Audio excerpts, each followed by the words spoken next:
नमस्कार जी। जो हमारा अंग्रेजी वाला कोर्स चल रहा है उसका आज चौथा दिन है और उम्मीद है आपने पिछले तीनों दिन देख लिए होंगे और अच्छे से समझ लिए होंगे और अपनी नोटबुक पे नोट्स भी बना लिए होंगे। अभी तक हमने क्या क्या किया थोड़ा देख लेते हैं। हमने पहले लेटर्स सीखे, अक्षर जो 26 होते हैं, उसके बाद उनको जोड़कर हमने शब्द बनाने सीखे, जैसे RUN रन, PLAY प्ले, जिनका कोई मतलब था। और फिर उसके बाद आगे हमने क्या किया, जो हमने ये शब्द बना लिए थे उनको क्या कहते हैं ये सीखा। पार्ट्स ऑफ स्पीच के बारे में पूरा पढ़ा, जैसे PLAY प्ले, तो ये क्या होता है, ये वर्ब है, ये क्रिया है। RUN रन, दौड़ना, ये क्या है, ये भी एक क्रिया है। BOY बॉय, ये क्या है, एक नाउन है। ON ऑन, ये क्या है, प्रेपोजिशन है। AND एंड, ये क्या है, कंजंक्शन है। हमने बहुत सारे ऐसे शब्द बना लिए। उम्मीद है आपने होमवर्क भी कर लिया होगा और आपको अच्छे से ये पार्ट्स ऑफ स्पीच हैं जो 8 थे हमारे पास, वो समझ आ गए होंगे। आगे हम क्या करेंगे कि शब्दों को जोड़ के सेंटेंस बनाना सीखेंगे। ये हमारी पहली पौड़ी है। जैसे एक शब्द ये रहा, एक ये रहा, इनको हम जोड़कर एक सेंटेंस बनाएंगे, वाक्य बनाएंगे जिसका कोई अर्थ होगा, जो हमें कोई जानकारी दे रहा होगा, कोई इन्फॉर्मेशन दे रहा होगा, किसी चीज़ के बारे में बता रहा होगा। अब सबसे छोटा सेंटेंस अंग्रेजी में जो होता है उसको हम क्लॉज बोलते हैं। वो क्या, सिर्फ 2 शब्दों से बन जाता है, सिर्फ 2 शब्दों से। एक हमने सब्जेक्ट लेना होता है, एक वर्ब लेना होता है। वर्ब क्रिया आपने की थी, वो सारे शब्द जितने भी क्रिया वाले होते हैं उनमें से एक शब्द यहाँ पे आ जाएगा और आगे हम सब्जेक्ट लिखेंगे। सब्जेक्ट का मतलब क्या होता है, कर्ता, जो सेंटेंस में काम कर रहा है। कोई हमने पूरी लाइन लिख दी है, उसमें जो एक्शन हुआ है, कोई काम हुआ है, वो किसने किया, वो होता है सब्जेक्ट। इसको आगे लिखना है और साथ में वर्ब लिख देना है। लो जी, बन गया हमारे पास सबसे छोटा सेंटेंस अंग्रेजी का, और इसको हम बोलते हैं क्लॉज। अभी आपको बना के दिखा देते हैं। जैसे मैंने लिखा आए, अपना आप आए, मैं होता है, और आगे मैंने लिख दिया प्ले। ठीक है जी, आए क्या है हमारे पास, सब्जेक्ट है, और प्ले क्या है हमारे पास, वर्ब है। ये एक सबसे छोटा सा सेंटेंस बन गया और इसमें एक जानकारी भी है, इंफॉर्मेशन दे रहा है। ठीक है, मैं खेलता हूं। देखो, 2 शब्दों में हमने एक जानकारी दे दी। ठीक है जी, आगे हम करते हैं कि वर्ब तो हमें आते होते हैं, देख लिए हमने, हाँ भाई ये वर्ब होते हैं। देखो, सब्जेक्ट हमारे पास 2 तरह के होते हैं। सब्जेक्ट के बारे में अभी आपने सुना कि जो वाक्य में काम करता है, एक्शन कर रहा है, वो सब्जेक्ट होता है। अब वो एक्शन करने वाला एक भी हो सकता है, एक से ज़्यादा भी हो सकते हैं, 2, 3 या 4 भी हो सकते हैं। तो सब्जेक्ट क्या हो सकता है, या तो सिंगुलर होगा, एक जना है, या फिर प्लूरल होगा, एक से ज़्यादा हैं। जो सेंटेंस में काम हो रहा है उसको करने वाले, वो सब्जेक्ट क्या हो गया, फिर प्लूरल हो गया। अभी सिंगुलर कौन कौन से होते हैं, पहले क्या है, ही, इसका इस्तेमाल हम लड़के के लिए करते हैं। शी, इसका इस्तेमाल हम लड़की के लिए, स्त्री के लिए करते हैं। इट, इसका इस्तेमाल बेजान चीज़ के लिए करते हैं जिसमें जान नहीं होती है, या जानवर होते हैं जो, उनके लिए इट का इस्तेमाल करते हैं। आगे आ गया जी नेम, कोई भी नाम है, जैसे मोहन है ना, सब्जेक्ट नाम वाला भी हो सकता है, मोहन, सोहन, ठीक है, जितने भी नाम है वो सब्जेक्ट। आगे आ गया जी नाउन, मतलब सिंगुलर नाउन, एक, boy, cat, rat, girl, student, ये सारे जितने भी नाउन हैं वो भी सब्जेक्ट के रूप में आ सकते हैं। बस शर्त इतनी है कि वो सिंगुलर होने चाहिए। ऐसे नहीं कि बॉयज लिखा पड़ा है ना, फिर वो इधर आ जाएगा प्लूरल वाले में, एक से ज़्यादा हो गए ना बॉयज। अभी ये सिंगुलर वाला हो गया, अभी हम करते हैं प्लूरल वाला।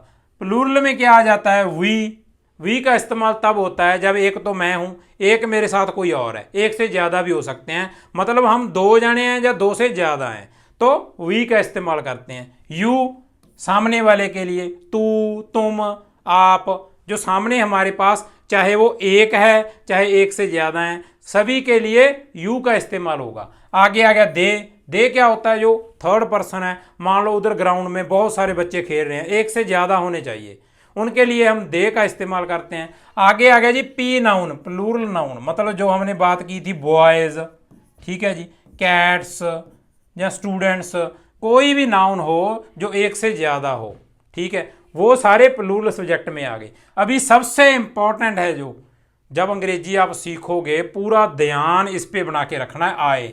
ये बहुत ही स्पेशल सब्जेक्ट है, ये भी सब्जेक्ट है, लेकिन कभी इस पे सिंगुलर वाले रूल लागू होते हैं, कभी इस पे प्लूरल वाले।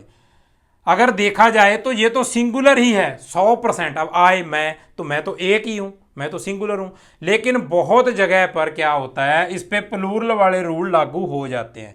जैसे अभी मैंने आए प्ले लिखा, ठीक है, तो प्ले लिखा है, प्लेज नहीं लिखा है, क्योंकि अगर सिंगुलर होता, मान लो यहाँ पे ही होता, ही के साथ प्ले लिखते तो ही के साथ प्ले नहीं आता, फिर प्लेज आता, क्योंकि ही सिंगुलर है तो पीछे एस आ जाता है, ही प्लेज। ठीक है जी, बड़ा ध्यान रखना है, आगे जब हम पढ़ेंगे तो आए जब भी आएगा उस पर पूरा ध्यान बना के रखना है कि यहाँ पे इस पे कौन सा रूल लागू हो रहा है और इधर इस पे कौन सा रूल लागू हो रहा है। ठीक है जी, बड़ा इंपॉर्टेंट है, ये स्पेशल है। तो आगे हम क्या करेंगे, देखो ये छोटा सा वाक्य हमने बना लिया, अब हम इसको थोड़ा बड़ा भी कर सकते हैं। जैसे हमने पीछे क्या लगा लिया, ऑब्जेक्ट, वर्ब के पीछे ऑब्जेक्ट लगा लिया, ही प्लेज, ऑब्जेक्ट कौन सा है, क्रिकेट, क्रिकेट लिख लो, हॉकी लिख लो, फुटबॉल लिख लो। देखो सेंटेंस को थोड़ा लंबा कर लिया हमने, बड़ा आसान है, पीछे ऑब्जेक्ट लगाना है, इतना सेंटेंस आप आसानी से बनाना सीख जाओगे। ठीक है जी, आगे आ गया जी हमारे पास, देखो हमने क्या किया था, लेटर्स किए थे ए बी सी, है ना, सारे वो एक्स वाई जेड। उसके बाद उनके शब्द बनाए थे, बॉय, रन, गुड, फास्टली। अभी ये बॉय कौन सा था, noun, run verb, good adjective, fastly adverb था। ये सारे आपको आगे होंगे। अब उसके बाद हमने सेंटेंस बनाना सीखा, मोहन इज प्लेइंग क्रिकेट। सारे शब्दों को जोड़कर, जहां पे जितने भी शब्द थे उनको जोड़कर एक हमने लाइन लिख दी, उसका कोई अर्थ था, उसका कोई मतलब था, कोई जानकारी दे रही थी वो लाइन, तो वो बन गया सेंटेंस। आगे हम क्या करेंगे, ये एक सेंटेंस लिया और लिए, दो लिए, तीन लिए, चार लिए, पांच लिए, उनको जोड़कर लिख देंगे और वो बन जाएगा पैराग्राफ। हमारे पास पैराग्राफ बन गया। तो ये हमारा सफर रहेगा, बड़ा ध्यान बना के रखना है हर वीडियो पे। तो आगे एक बड़ी इंपॉर्टेंट जानकारी है कि ये हमने जो लिखे हैं ना सारे, वो एक्टिव वॉइस में होते हैं, एक्टिव। अभी ये वॉइस कहाँ से आ गया, एक है हमारे पास पैसिव। आप बोलोगे ये क्या नया टॉपिक आ गया, हम 99% बार जो सेंटेंस बनाते हैं वो एक्टिव में बनाते हैं, पैसिव बड़ी कम यूज करते हैं। न्यूज़पेपर में इसकी वरतों होती है। अभी एक्टिव का मतलब क्या है, एक्टिव का मतलब ये है कि सेंटेंस जो लिखा है उसमें सब्जेक्ट को हीरो बनाया होता है, सब्जेक्ट को शुरू में लिखा होता है, सब्जेक्ट पे जोर दिया होता है। जैसे मैंने ये बोला था, ही प्लेज क्रिकेट, क्रिकेट खेला गया, ये एक क्रिया है, लेकिन ही कौन खेल रहा है, ही उसके बारे में जरूर बताया है। तो हम जितने भी सेंटेंस बनाएंगे वो एक्टिव में बनाते हैं। पैसिव क्या होता है, अक्सर आप न्यूज़पेपर में देखते हो, अखबार में देखते हो, लिखा होता है 2 आतंकवादी मारे गए।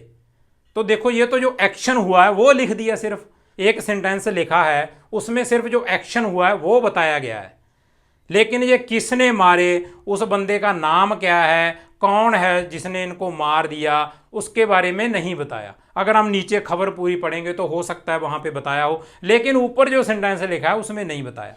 इसका मतलब क्या हुआ कि पैसिव का मतलब होता है कि सिर्फ जो काम हो रहा है, वर्ब जो काम हो रहा है उसके बारे में जानकारी दी होती है, सब्जेक्ट जो है उसके बारे में इतनी जानकारी नहीं होती। अगर होती भी है तो बड़ा पीछे उसको लिखा होता है, मतलब जो काम हुआ उस पर जानकारी दी जाती है। सांप को मार दिया, किसने मारा नहीं पता भाई, ठीक है। क्रिकेट खेली गई, मैच खेला गया, किसने खेला, बच्चों ने खेला, बड़ों ने खेला, मोहन ने खेला, सोहन ने खेला, कोई पता नहीं, क्रिकेट खेला गया। काम क्या हुआ क्रिकेट खेलने का, उसके बारे में बता दिया, तो वो होती है जी पैसिव। हम इसका इस्तेमाल नहीं करते, हम एक्टिव में करते हैं। ये हमने जो लिखा है ये भी एक्टिव का है, जो हमने ये सेंटेंस बनाया है ये भी एक्टिव का है, आगे भी हम एक्टिव में ही पढ़ेंगे। ठीक है जी, तो आपने कंफ्यूज नहीं होना है, आपको पता होना चाहिए एक्टिव पैसिव के बारे में। तो ये थी हमारी सेंटेंस फॉर्मेशन वाली वीडियो, इसको बड़े ध्यान से आपने देख लिया होगा, नोट्स बना लिए होंगे और आपको पता चल गया होगा कि सेंटेंस कैसे बनाना है। और सेंटेंस 2 तरीकों से बन जाता है, एक्टिव वॉइस में बनेगा या पैसिव वॉइस में बनेगा, लेकिन हम एक्टिव में बनाएंगे क्योंकि हमने एक्टिव सीख ली तो बहुत अच्छा है, पैसिव को कम यूज़ कर लो फिर क्या है, लेकिन हमें पता होना चाहिए कि ये पैसिव है। उम्मीद है आज की वीडियो आपको बहुत अच्छी लगी होगी और कल हमारी डे 5 वाली वीडियो आएगी। तब तक के लिए नमस्कार।